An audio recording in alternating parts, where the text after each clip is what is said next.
You know the old advice, right? Go to school, land a good job, save up for retirement.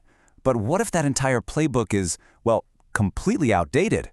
In the crazy financial world we live in today, the old rules just don't cut it anymore. We're about to walk through a new blueprint for financial freedom inspired by the book Retire Young, Stay Rich. And trust me, it could completely flip how you think about work and wealth forever. So let's just dive right into the heart of it, that 9-to-5 grind. For so long, it was sold to us as the definition of security. But the book we're digging into today makes a really bold claim. That very system might actually be a trap, one that's designed to keep us dependent. Is that really true? Well, let's find out. And this slide right here, it just nails the massive shift in thinking. Over on one side, you've got the old system, which is basically a relic from the industrial age, where you're just trading your precious time for a paycheck. But now, look at the new reality. It's not about the hours you punch in, it's all about the value you can create and the assets you actually own. The game has totally changed from simply earning to actively owning.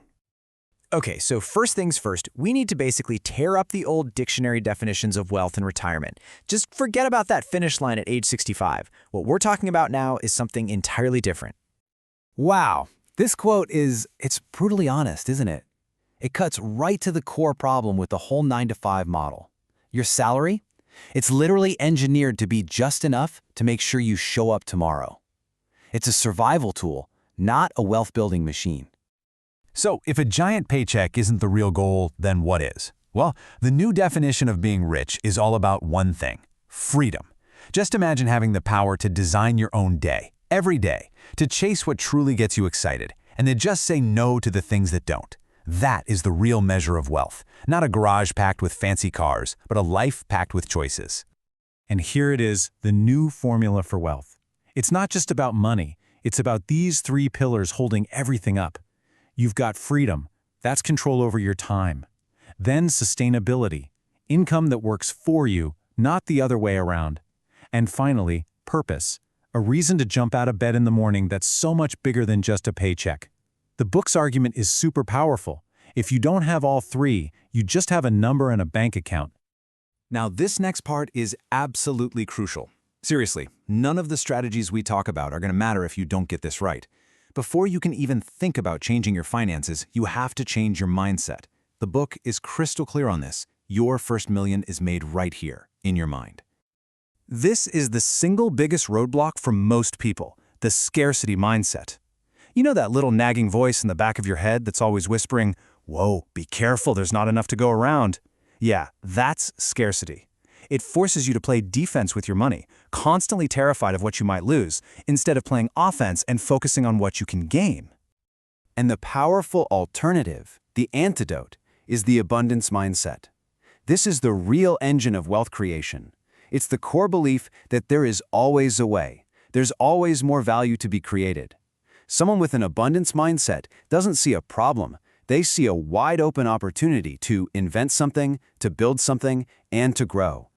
And if you take away one thing from this section, let it be this: money follows your mentality.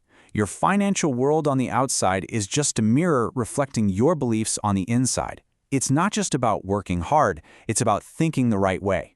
Change your mindset, and eventually your bank account is going to catch up. So here's how that plays out in the real world. The worker mindset means you're trading time for money. The second they stop working, the money stops. But the creator is totally different. They get paid for the value they create. They build systems, businesses, and assets that keep generating income even when they're not physically working. You know, it's the difference between pushing a boulder up a hill and building a lever to move it for you.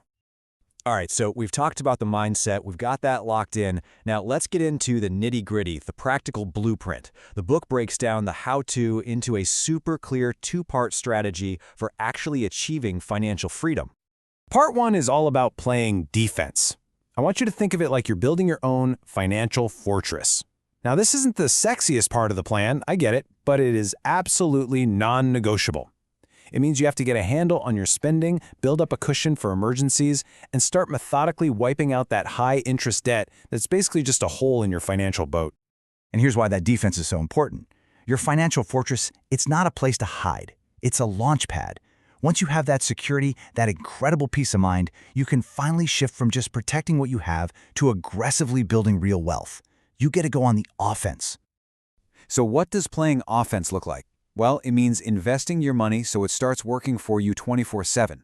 It means creating multiple streams of income so you're never, ever reliant on just one. It's all about building automated systems and leveraging the unbelievable power of the digital world. This is where you start building some serious momentum. And this quote just hits the nail on the head. It perfectly sums up the offensive strategy. You can't just work harder and harder at the same old job and expect some magical new result. That's a dead end. The key to retiring young is leverage. It's about working smarter by using systems, technology, and even other people's money to amplify everything you do. And all of that brings us to our final, and you know what, probably most important section. Because if you think getting to financial freedom is the ultimate goal, you're kind of missing the point. It's not the destination. It's really the beginning of a much, much bigger journey. This is where the real meaning of wealth starts to show itself. It's not about how much stuff you can pile up for yourself. It's about how much you can contribute to others. The real reward, the true prize of financial freedom, is the ability to build a legacy that's going to last long, long after you're gone. And just like building wealth, building a lasting legacy has its own blueprint. It's about passing on not just your money, but your wisdom. It's about taking the time to teach the next generation. And it's about using your resources to make a real, tangible difference in the world, right now, while you're here to see it. And this final quote, man, it just brings everything together so perfectly. All the mindset shifts, all the strategies, the defense, the offense, it all leads to this one powerful idea. The goal is not to die rich. It's to live a life that is completely free, deeply fulfilled, and absolutely fearless. That is the ultimate prize.